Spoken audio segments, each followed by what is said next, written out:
Assalamualaikum warahmatullahi wabarakatuh. Bersama saya Rida Amalia di Urban JTV. Nah, hari ini kita kedatangan tamu yang spesial lagi bersama Ibu Ida Farida sebagai Ketua Dinas, Ibu Kepala Dinas Koperasi dan UKM Kabupaten Bekasi. Selamat siang Ibu. Selamat siang. Sehat? Alhamdulillah. Terima kasih sudah jauh-jauh datang ke studio kita dan di tengah waktunya. Nah, kita mau ngobrol Ibu.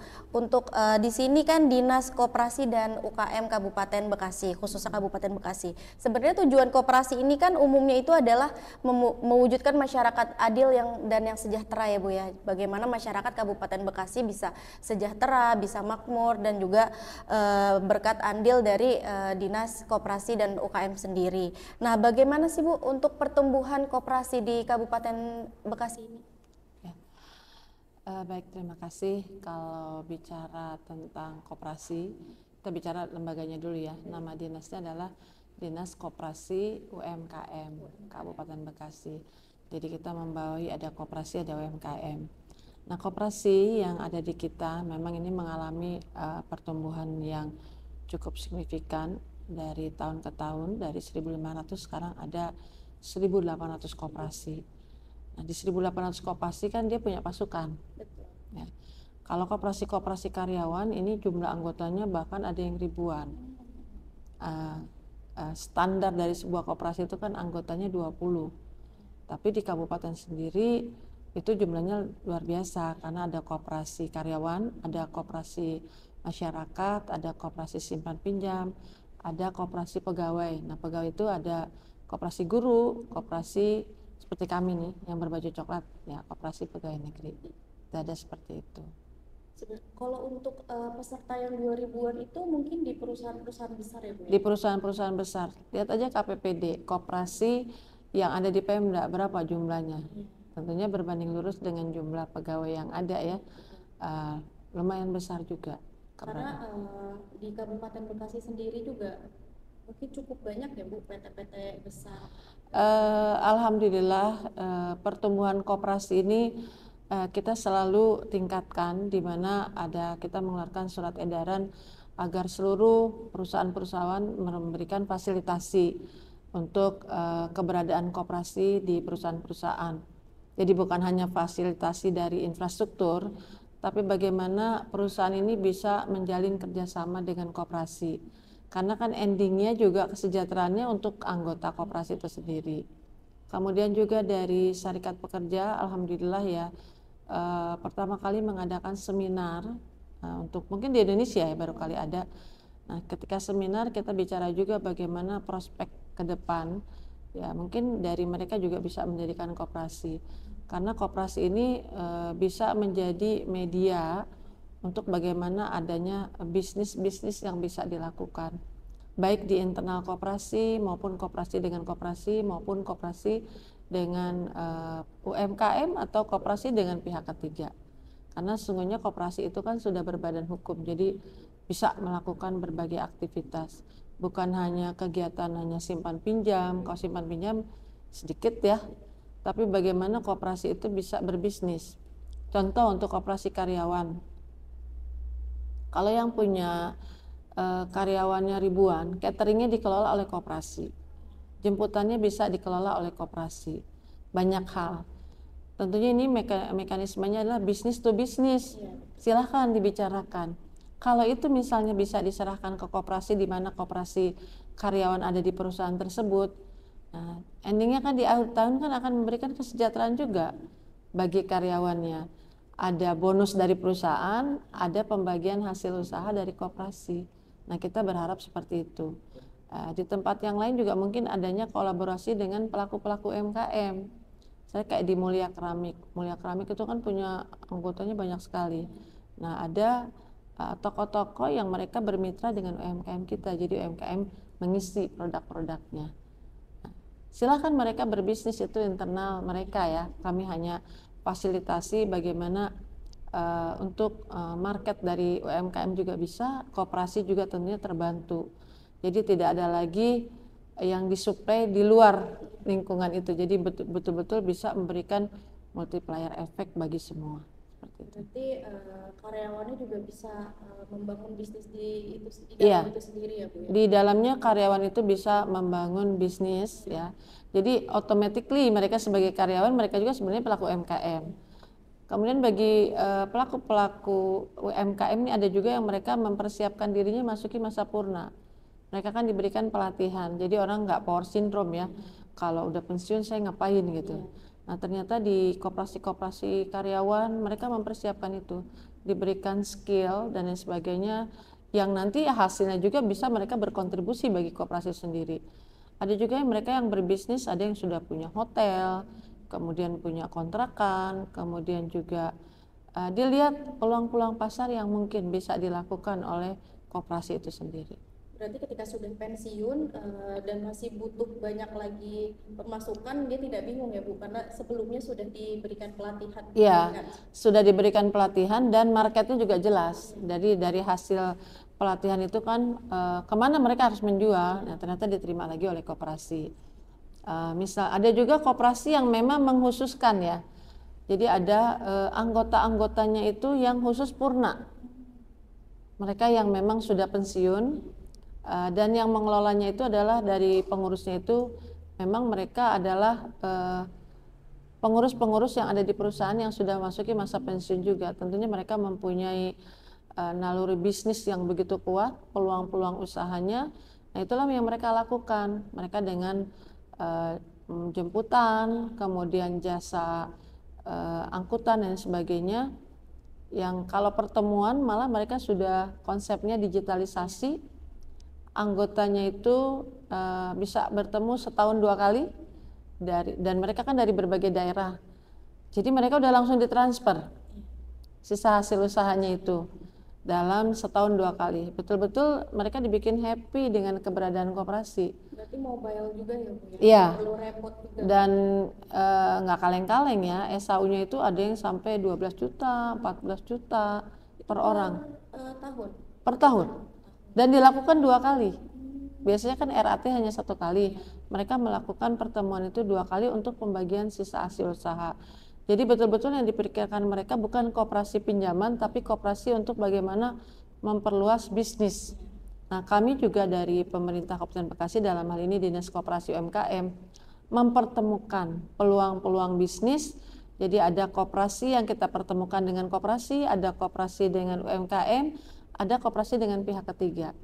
Alhamdulillah itu semuanya bisa berjalan dengan baik ya, dibangun trust, mereka melakukan kesepakatan-kesepakatan sehingga semuanya bisa berjalan. Berarti diwajibkan juga tidak Bu untuk perusahaan-perusahaan itu membuat koperasi seperti itu? Bukan diwajibkan ya, kita mengarahkan koperasi-koperasi itu bisa dibentuk di perusahaan-perusahaan. Kenapa? Kalau di situ ada karyawan berarti karyawan membutuhkan makan, membutuhkan jemputan, banyak sarana-sarana lain yang perlu difasilitasi. Nah dari kelompok-kelompok karyawan itu kan mereka juga punya keterbatasan waktu untuk bisa mengakses ya, kalau mereka pulang kerja, bagaimana kebutuhan untuk di dapurnya segala macam. Itulah embrio mereka mendirikan koperasi dan mereka membangun dengan pihak manajemen perusahaan, diberikan ruang, kemudian pengurus dan anggotanya juga dari perusahaan itu sendiri. Ini untuk koperasi karyawan. Kalau koperasi yang ada di masyarakat juga sama, misalnya UMKM. Kalau mereka belanja secara parsial, itu tentunya juga harganya kan akan berbeda kalau belanjanya dalam bentuk partai yang lebih besar. Dan alhamdulillah kalau informasi dari mereka cukup sangat menikmati dengan keberadaan koperasi. Dan alhamdulillahnya pemerintah daerah ini sudah mempunyai peraturan ya melalui Perda nomor 4 tahun 2023 tentang kemudahan pelindungan pemberdayaan koperasi dan usaha mikro. Jadi udah ada payung hukum, ada perdanya, ada perbubnya yang lebih kuat lagi dari keberadaan koperasi-koperasi yang ada di Kabupaten Bekasi. Kalau untuk implementasinya pada perda tersebut tuh bagaimana Bu? Jadi ini kan turunan dari PP 7 ya tahun 2021 tentang kemudahan, pelindungan dan pemberdayaan koperasi usaha kecil menengah. Nah bentuknya seperti apa? Kita melakukan kegiatan pembinaan ya, pembinaan yang memang rutin kita lakukan, bisa melalui Bintek, bisa melalui sertifikasi pengurus, sertifikasi bagi manajer-manajer yang ada di koperasi, karena memang kualifikasi dari seorang manajer ini harus terstandar. Nah, dari pemerintah daerah juga memberikan fasilitasi sampai mereka punya sertifikat yang memang diakui keberadaannya. Nah, untuk yang lain-lain karena memang terbatas sumber pendanaannya, koperasi juga bisa secara mandiri untuk mengalokasikan anggaran bagaimana peningkatan kapasitas sumber daya manusia yang ada di koperasi. Kemudian kita juga ada yang namanya pendampingan. Pendampingan ini dalam bentuk pembentukan, penyuluhan, atau fasilitasi bagi pendirian koperasi itu sendiri yang difasilitasi untuk mereka free. Karena kalau mereka mau mendirikan koperasi, biasanya kan mereka harus punya legalitas formal. Nah, mereka harus mengurus ke notaris, itu berbayar. Nah, ketika mereka menginformasikan ke kami, tim kami turun untuk memberikan penyuluhan, persiapan apa saja ketika mereka mau membuat badan hukum koperasi, dipenuhi semua aspek administratifnya, kemudian kita akseskan dengan notarisnya sampai berbentuk badan hukum, dan pelayanan itu semuanya difasilitasi, jadi mereka yang memohon itu free, kita yang berbayar ya melalui dana APBD, kita serahkan semuanya seperti itu. Berarti masyarakat yang ingin membangun koperasi juga dibantu oleh dinas terkait ya Bu ya? Iya. Untuk Bagi prosedurnya itu seperti apa Bu? Atau bagi masyarakat yang ingin membentuk badan hukum koperasi, mereka bisa langsung mengakses ke kami, jadi nggak semua juga harus visit. Ya, kita tahu tingkat kesibukan yang begitu padat, bagaimana memberikan akses layanan yang mudah, cepat, murah ya. Kita ada yang namanya sistem di Sibijak, jadi mereka bisa masuk ke di situ, mereka tinggal ya online. Kemudian juga sekarang udah sistem digital, mereka bisa langsung WA kok. Kita layani. Jadi kita punya tim juga di dinas kami, ada yang namanya tim kopi panas. Jadi kalau mereka udah mendirikan koperasi, kira-kira bisnis apa sih yang bisa mereka kembangkan? Nah, kami punya tim tersendiri yang memang mereka qualified. Kemudian kalau koperasi ada sedikit permasalahan-permasalahan, mereka bisa menyampaikan ke kami, insya Allah kita cari win-win solution supaya koperasi itu bisa berjalan dengan baik dan bisa sehat. Untuk syarat-syarat terkhususnya itu untuk perorangan membuat koperasi itu apa saja Bu? Pertama, kalau mereka ingin mendirikan koperasi, tentunya mereka harus ada orang-orang yang mendirikan ya. Itu minimal 20 orang. Kemudian nanti ditunjuk siapa pengurusnya, siapa yang menjadi pengawas, siapa yang anggota, karena koperasi itu dibangun dari, oleh, dan untuk mereka gitu. Setelah terbentuk itu nanti persyaratan ada administratif, misalnya KTP dan sebagainya. Mereka itu, nah itu yang harus haknya dikirim ke kami, nanti kami akan proses melalui akte notarisnya. Berarti semuanya itu ditanggung oleh dinas koperasi dan Iya, UMKM? ditanggung oleh pemerintah Kabupaten Bekasi, Sekyu Dinas Koperasi UMKM. Berarti benar-benar nggak ada biaya ya Bu, terbantu sekali ketika masyarakat perorangan ini akan membuat koperasi? Insya Allah kalau untuk koperasi baik, jadi bukan koperasi perorangan, jadi jenisnya ada koperasi masyarakat, ada koperasi simpan pinjam, ada koperasi karyawan. Berarti untuk simpan pinjam itu syaratnya juga khusus atau memang disamakan semua Bu? Kalau simpan pinjam, jadi kewenangan sepenuhnya itu yang dicerminkan, dituangkan dalam anggaran dasar, anggaran rumah tangga. Misalnya Mbak mau membentuk sebuah koperasi, berapa simpanannya nih, simpanan wajibnya? Itu kan diwajibkan ada simpanan ya Bu? Ya wajib, itulah yang mencerminkan, yang merupakan modal awal ya. Jadi ketika koperasi itu didirikan, mereka sepakat untuk simpanan wajibnya berapa, simpanan mana sukanya berapa, yang menjadi modal utama dari mereka untuk bisa berkembang. Nah dari situlah baru prospek bisnisnya koperasi mau apa gitu. Jadi tidak ada penentuan X rupiahnya dari kami, karena dari mereka, oleh mereka, untuk mereka, dan kesejahteraannya juga untuk mereka. Tugas kami adalah hanya membina, memfasilitasi, mengadvokasi. Kalau ada permasalahan ya tentunya kita cari solusi bagaimana koperasi itu bisa terselesaikan, karena kita ingin koperasinya sehat, anggotanya sejahtera, pengurusnya juga sejahtera. Kalau untuk koperasi sendiri, Ibu, itu kan bisa menjadi kalangan pelaku usaha mikro ya, Bu ya, dalam permodalan suatu bisnis. Nah, itu mekanismenya bagaimana, Bu? Apa sudah diatur atau memang dari anggotanya sendiri? Kalau untuk talangan pelaku mikro, karena kan kalau koperasi itu dia harus menjadi anggota di situ. Jadi kalau dia misalnya sebagai anggota koperasi, tapi dia juga punya bisnis UMKM ya. Nah, mereka nanti mengajukan pinjaman. Itu kan ada batas minimal, ada maksimalnya yang sepenuhnya diatur melalui anggaran dasar, anggaran rumah tangga. Jadi kami tidak masuk ke ranah itu. Pengurus ya, Bu ya? Iya, pengurus, dan nanti ada pengawasnya juga.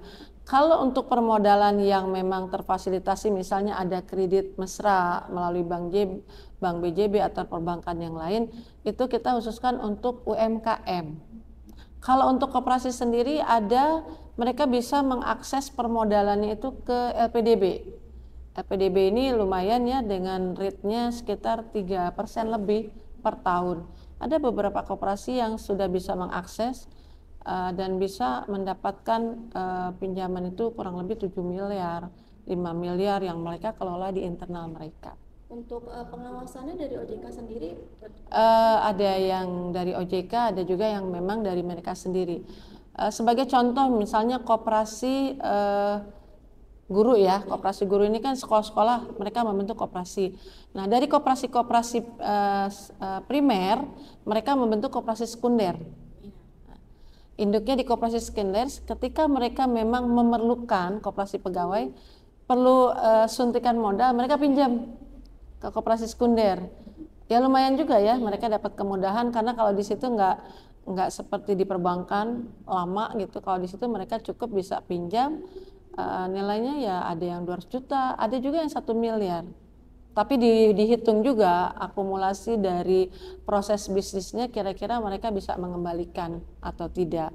Dan rata-rata sih alhamdulillah bisa, sehingga kalau setiap tahun mereka melakukan RAT, kami ngecek juga bagaimana kinerja keuangan dari koperasi itu. Berarti memang dari pengurus untuk anggota dan untuk mereka juga ya, Bu ya. Untuk di luar anggota koperasi itu tidak bisa berarti. Inilah yang membedakan koperasi dengan bukan koperasi. Kalau non koperasi, siapapun bisa pinjam. Tapi kalau yang namanya koperasi, wajib hukumnya dia menjadi anggota di koperasi itu sendiri.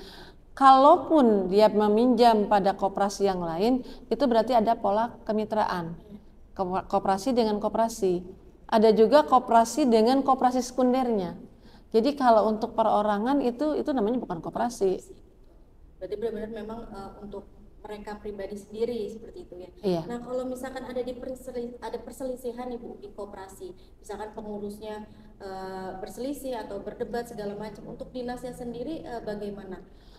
Kalau ada permasalahan-permasalahan di koperasi, mereka bisa bersurat ke kami, kemudian kami fasilitasi mengundang mereka untuk hadir ke dinas, kita lakukan proses mediasi, dan kita mempunyai tenaga-tenaga dari aspek hukumnya, lawyernya, kemudian juga yang tadi saya sebutkan ya, dari akademisi, praktisi, sebenarnya apa yang menjadi permasalahan di koperasi sehingga bisa diambil solusi untuk perbaikan ke depan bagi koperasi itu sendiri gitu.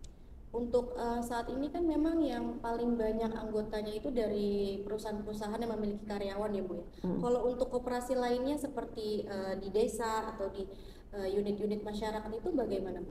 Di masyarakat juga banyak, itu namanya koperasi masyarakat ya. Jadi koperasi-koperasi yang ada di masyarakat juga alhamdulillah ya, mereka tumbuh ya di tengah-tengah kebutuhan masyarakat itu, dan mereka melakukan tentunya mereka juga lebih memperluas lagi bagaimana anggotanya bisa lebih banyak lagi, mungkin komunikasi efektif, kemudian proses bisnis yang mereka lakukan seperti apa, kemudahan-kemudahan apa yang bisa dia dapatkan.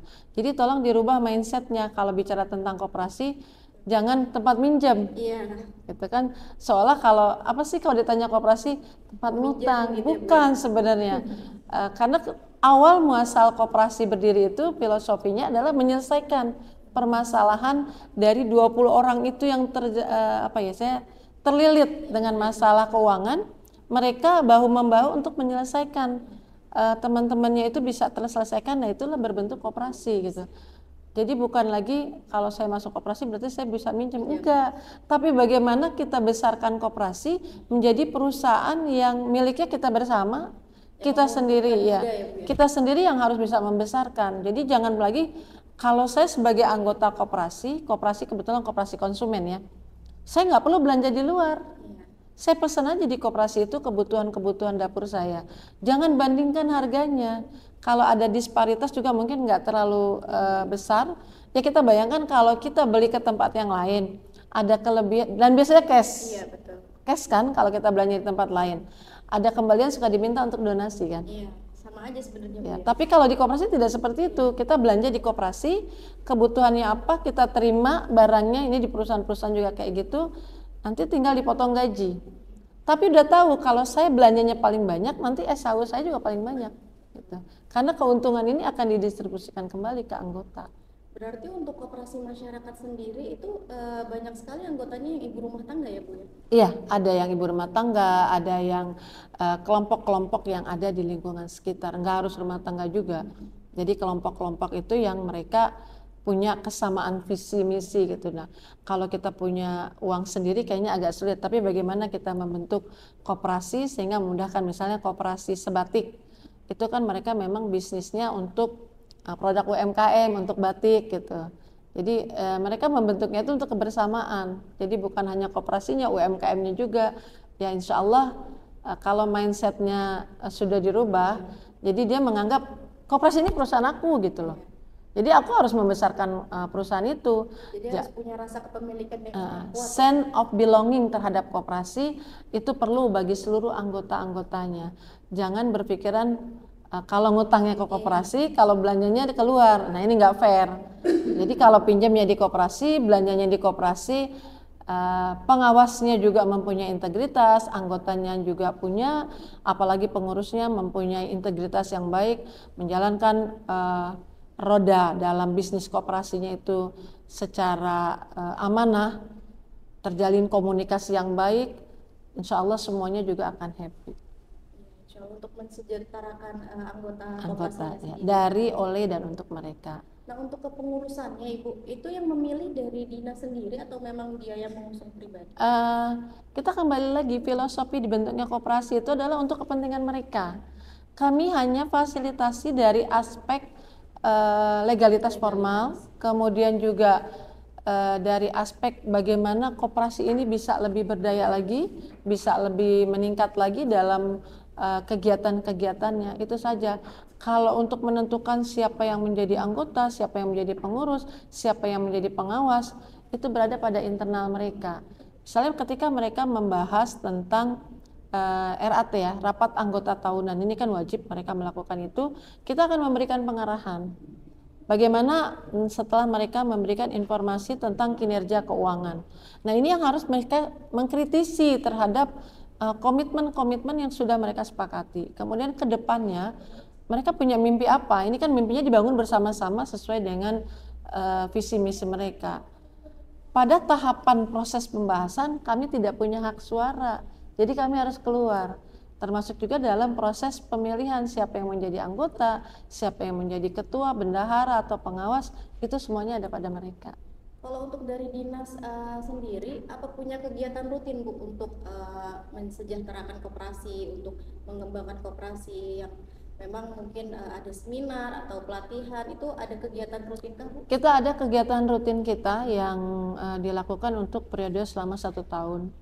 Jadi masyarakat bisa mengakses ya di layanan kita, baik koperasi maupun UMKM. Mereka sudah tahu di bulan ini ada kegiatan apa, di bulan ini ada kegiatan apa. Silakan. Berarti sudah terstruktur dalam 1 tahun itu ya Bu? Iya.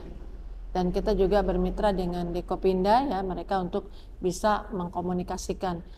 Ya bagaimana mungkin saya punya UMKM yang begitu banyak, kalau data SIDT kan sekitar 125.000 nih. Tapi kalau UMKM tuh ya kadang-kadang mereka aktif, kadang-kadang ada juga yang surut gitu. Nah, dengan data yang begitu banyak, tentunya kami membangun komunikasi itu di setiap kecamatan tuh ada namanya forum UMKM. Untuk koperasi sendiri juga ada namanya FK3B. Jadi mengkomunikasikan ke mereka, kita ada ini, cukup kita chat ke mereka, mereka sebarkan lagi, nanti mereka masuk dalam satu sistem di Google Form, mereka mendaftar. Jadi semua terbuka. Memang benar-benar mengayomi sekali ya Bu ya dari dinas sendiri ya, dari mulai Harus. legalitasnya, Iya. terus perkembangannya, perjalanannya. Nah untuk rencana kedepannya Bu dari dinas sendiri, Ibu sebagai kepala dinas, intervensi apa sih Bu yang akan Ibu lakukan ke depannya untuk koperasi-koperasi tersebut? Kita ingin bagaimana koperasi ini semua menjadi koperasi modern ya. Dengan konsep koperasi itu sudah digitalisasi. Karena dengan digitalisasi semuanya udah bisa tahu kok. Mereka buka handphone ya, mereka bisa akses apakah itu per bulan atau per 3 bulan, kinerja keuangan mereka berapa. Terus kalau aku belanja di situ, SHU aku nanti dapat berapa gitu. Mungkin banyak yang nggak tahu nih Bu, SHU itu apa? Sisa hasil usaha.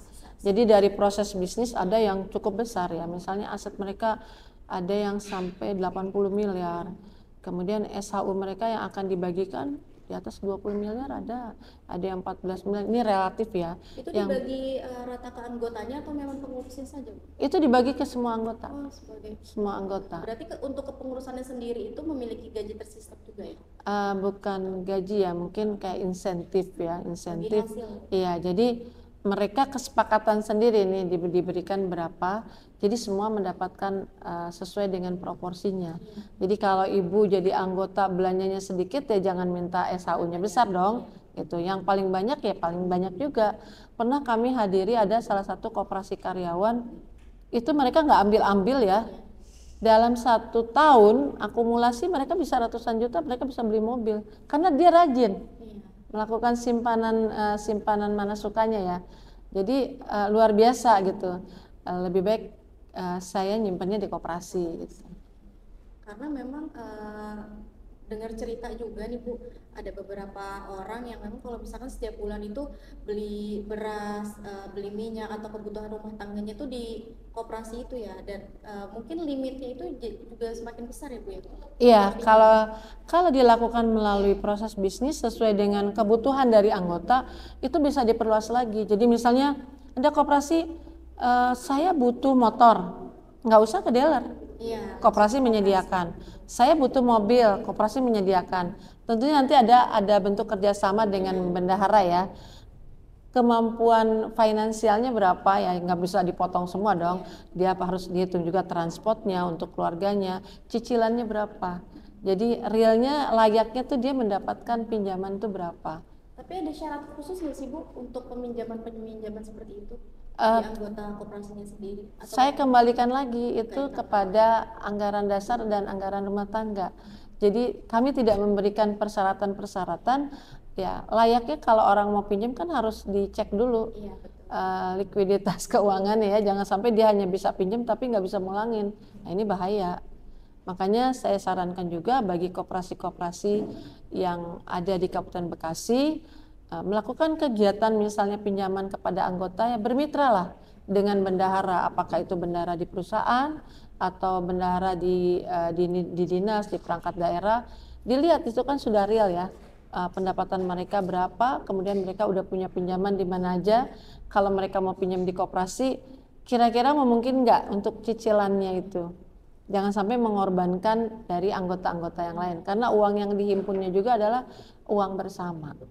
Menarik nih Bu, kalau misalkan kita bisa ambil cicilan ke koperasi, karena kan nggak butuh ke dealer misalkan atau ke bank segala macam. Untuk perhitungan bunganya sendiri atau dinas terkait kah atau memang di internal saja? Dikembalikan semuanya kepada koperasi. Jadi kalau misalnya saya pinjam beli motor cash, ya kalau beli motor cash misalnya 12 juta, nggak ada ya motor 12 juta ya? Sekarang 18 jutaan. Oke, 18 juta. Nah, ketika saya beli motor 18 juta, tapi saya tidak mampu beli cash. Ya. Nah, koperasi menghargai berapa kalau yang berbasis syariah? Misalnya koperasi itu, oke, saya hargai misalnya 20 juta untuk pembayaran kurun waktu berapa tahun. Dihitung kan? Jadi flat, setiap bulannya berapa dia harus bayar gitu.